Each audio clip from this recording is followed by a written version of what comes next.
Okay, so you've decided to do your own wedding makeup. Now you're all up in the internet searching best makeup look, how to make your makeup waterproof. I'm not saying I'm the best, but I have 20 years of makeup experience. That's more makeup experience than some of y'all have been alive. So I think I know a thing or two on how to make your makeup last. If you want your makeup to be waterproof, cry-proof, sweat-proof, unsolicited opinion from your mom proof, let's go. Skin prep, the most important part. We are preparing for emotional warfare on our wedding day. I have just had a Moxie laser a couple days ago, so I've already prepped my skin. It's like very reactive right now because it's only been 6 days, but I would do the skin pads and then I would use something really basic. Less is more on your wedding, something very hydrating. This is what I use, the Clinique. It's a gel hydration. Another Lawless, forget the filler, and let that all sit, and we're gonna jump right in with our eye makeup. Now, if you struggle with getting a clean line, just use a little bit of surgical tape, and we're gonna line that up. I don't know how this tape is already dirty because I haven't touched anything. So you're gonna wanna get that to be accurate, because if you're especially gonna smoke out this area with eyeliner or eyeshadow to create like a soft diffused line, you're gonna want that to be perfect. I follow my lower lash line up, and you can see it's just kind of creates almost a closed off space. I'm using a nice heavy duty primer. You can use your concealer if you want to. I just know a MAC paint pot is always gonna hold up for the elements. We're gonna set that down. My personal favorite is the Tower 28 Palisades Pink. So when I start any eyeshadow look, for the most part, I'm gonna start with the bronzer that I'm using. This is the Haus Terra, and you can see I'm just gonna carve out the crease really lightly. We really want like a soft glam. Everything's gonna tie together perfectly, and I will brush that up into my brow because it's already gonna start the beginning of our nose contour. Making things as easy as possible for your wedding day is gonna be your lifesaver. I always have the Mario Master Mattes. I have the cool tones and the warm tones. It's really whatever your preference is. I'm gonna jump right in with just a kind of warm brown tone to just increase that temperature of the bronzer. So I'm going just below where the bronzer is, and I'm not pushing my brush into my eyelid. I'm gently buffing it back and forth. We're just diffusing this product. I have not changed my brush at all. I'm gonna go into this lightest tone, and I'm just gonna pat this on. We're not gonna eyeliner. We're gonna go ahead and buff out a dark brown eyeshadow. And again, this is gonna make things really easy for you if you want a little wing. Using the side of the brush, not the tip. The side is just diffusing everything really nicely, and we really want to keep it from here over. That's going to make your eye look really open and awake. The further up you go, obviously the further up the wing will go, but I'm really not going past here. Start to go a little too far, feel like it's too dark, just go back in with your bigger brush that you were buffing out with and go over it, and you'll see it just diffuses it really nicely. Use that tape to your best. And just go right up on there, and you can see like it's going to be a mess. And you can also buff it out after with a little bit more eyeshadow. This is one of the thinnest eyeliners that I've ever used. It's phenomenal. And let's see, my skin's gonna be so red, but would you look at that?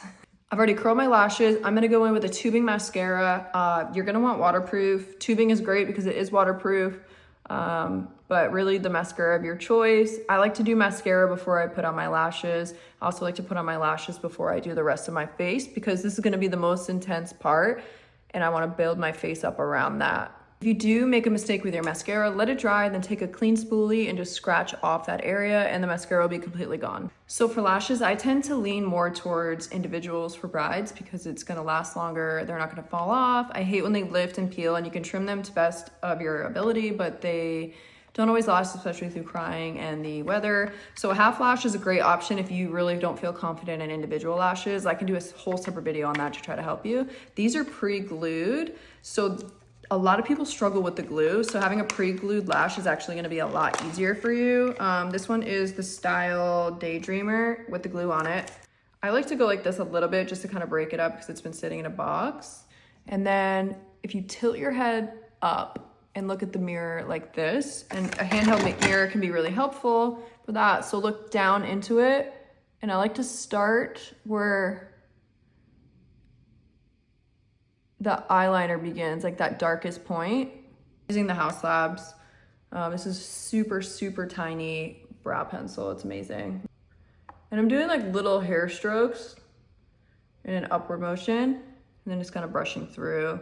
I'm gonna use my Got To Be Glued and just kind of brush through these to hold them in place. And if you did get some on your skin, just kind of go around the brow. And so I'm gonna use the Smashbox. This is going to be the Control Mattifying Primer. I never know the names of things, I just know that they do stuff. I'm gonna put that on my mustache. I'm gonna put that on my nose, around the sides of the nose and my T-zone. Well, this is really all the T-zone, but especially between the brows and kind of up right here.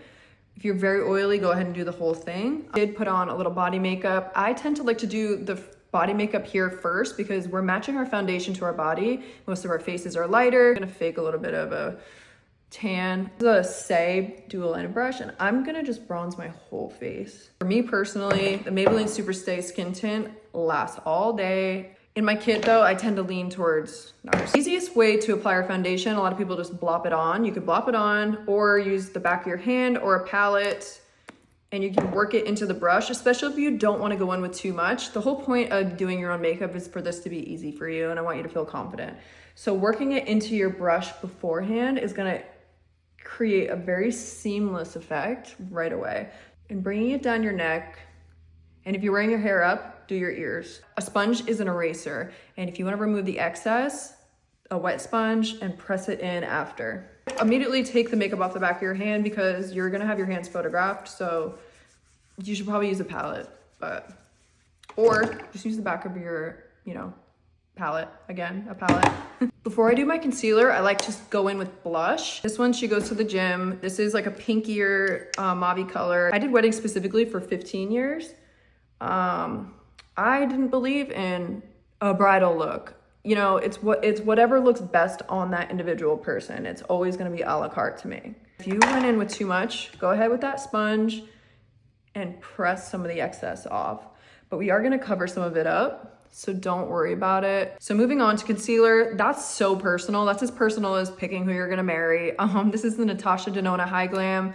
RN3 is great because it has a red undertone, so that's gonna help do color correcting at the same time as brightening. It's gonna be a little bit messy, that's why I haven't contoured anything yet. So another great concealer, by the way, is the Too Faced Born This Way. I keep this in my kit. It's packed with hyaluronic acid, so it's really hydrating. And I don't wanna get too close to my under eye. I am almost 40, so just in general, under eye for me is not where I want things to cake up too close. Take your sponge and press it in. Sleep is something you think you're gonna do on the night before your wedding, but you're probably not. So we're gonna take a little bit of an extra brightener and put that underneath, using the back side of this Say brush and just kind of pressing and moving it along. Use my finger and just draw on what I'm gonna do with my nose. Do the underneath, and you can see I followed my eyebrow down. Take your brush and just kind of pat over that. I'm gonna put that right on there. And I'm gonna kind of swirl it around in the back of my hand, and I'm gonna press it upwards. We're gonna start manifesting these cheekbones. I'm following my ear, so you can see this space right here, and I'm putting it up into the hairline. Pressing in the sponge to kind of remove any excess so it doesn't sit on top of the skin, around the hairline, upward motions. And if this becomes too much for you, you can go back in with your foundation and buff it out. It's really simple.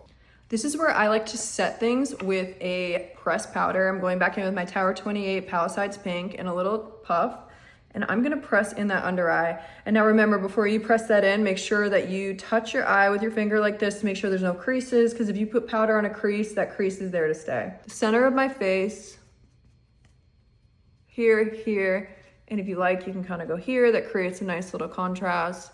These are extra steps that you do not have to take. You can set down everything with your powder bronzer, but I really like to go in with the Maybelline Super Stay powder first. This is gonna set everything for sure. I'm kind of cheating and using this as a bronzer. I'm using a fluffier bronzer brush, and I'm just gonna go ahead and press that into the parts where I contoured and bronzed with cream. Don't wipe because you don't wanna disturb what's under there, because right now we're trying to set it.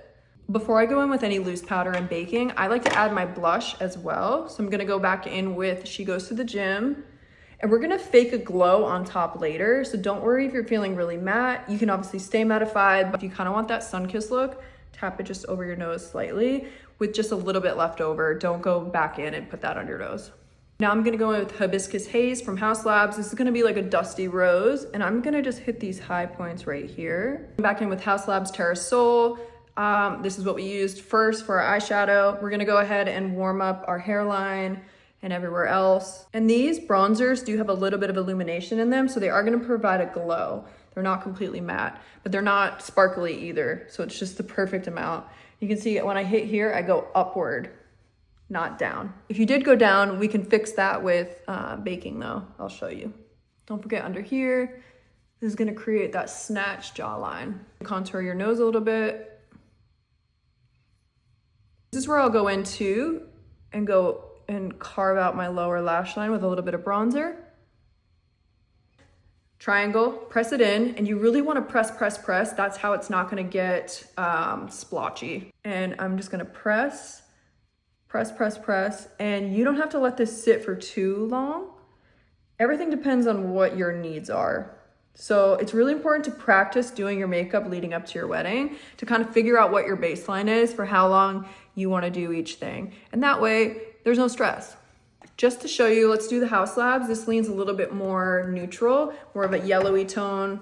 I don't know if I'm showing you, you could see, but pressing that in, and this is where creating this line right here, this is actually very brightening. You can see I'm following that line. You're not going to want to let this one sit for very long. But this is really great if you went too low with your bronzer or your blush. The Pat McGrath, this is the baby pink, and I'll take some of this on my brush, and that's what I'll use to dust away my setting powder, the loose powder, and this creates the best blurred out under eye. We don't want a white cast here, so you can see I'm pressing this in, but you can go back in with your bronzer or blush and just kind of diffuse that line. Now I could do a whole separate video on the differences of setting sprays. They all play a different role. I have many favorites, but they're pretty much broken down into two categories. These liquidy ones are gonna be your powder melts. This one literally is a powder melt. We're gonna shake, and it's gonna fuse your powder and your liquids together. Distance is important. Don't get too close or it could create a hole. Make you look not cakey at all. So if you went too hard with your powder, I got you. That's your best friend. If you have a hairy face, which everybody does because we're human, and you didn't shave it for your wedding day, you're gonna see that setting spray is gonna stick to your hair. So it is important to kind of take your sponge and press it down. That's gonna help lay the hair down. Okay, so this is where you're gonna do any extra touch-ups where you think things wore off a little bit. I intensified my brows with a little brow pen and then just added like a little bit more powder here and here because that's where I tend to get greasy. If you want to do a cream on top, the Patrick Ta way, this is where we would do that. We would put it into our brush or sponge, hit it on the back of your hand, and press it in. Use your sponge, just kind of press that up. Sometimes the brush bristles can be doing the most, so a sponge might be better. Glassy highlighter balms, phenomenal. The clear one, I'm gonna put out my fingers, and we're just like tapping onto the high points, and you can see. And if you were gonna do a powder highlighter, you should have already done that before you put this on top. You don't really wanna stick anything to this. This is what's gonna create that natural. Keep in mind you are gonna sweat, so be strategic. That's gorgeous. A peachy waterline can really brighten up your eye. This is beige matte from Haus Labs. So lips are inevitably gonna break down during your wedding day. It's just one of those things, so it's always good to have a touch up on hand. You can start with a lip stain for your lip liner and your lipstick and have something underneath for when it does wear off, or you can just go in with your favorite. I'm gonna start by lining my lips with a brownish tone because that's my preference. This is the Lawless lip liner in Kiss. I do like to buff my line out with a little a little brush, so it's not super harsh. And the best way to get it to last is if you fill in your whole lip, and you can obviously do a lighter lip liner in the center, and then put your lipstick on top. You can see I'm just going back in to redefine. I'm gonna go with Makeup Forever Wear Walnut in the center, color it in. Loose powder, go over these puppies. And then you can go in with your lipstick. I'm gonna use Thanks It's MAC. This is a glossy lipstick. I'm old and I can't freaking see. It's the Luster Glass. I just prefer like a natural nude with a little bit of shine. I'm not a big lip gloss person. We're gonna go ahead and do any extra glowy makeup. These are the Dibs bronzing sticks. This one is in High Road Highlight. These photograph like a dream. They literally make your skin look like glass. This is what I use when I do red carpet makeup for the body. You wanna get those shoulders. And this isn't gonna be sticky. This is not gonna rub off on someone when they hug you, especially because we're gonna set it. Okay, the final step, let's set it in place. Because if you're gonna break down during your wedding day vows, at least your makeup won't. Thanks for watching.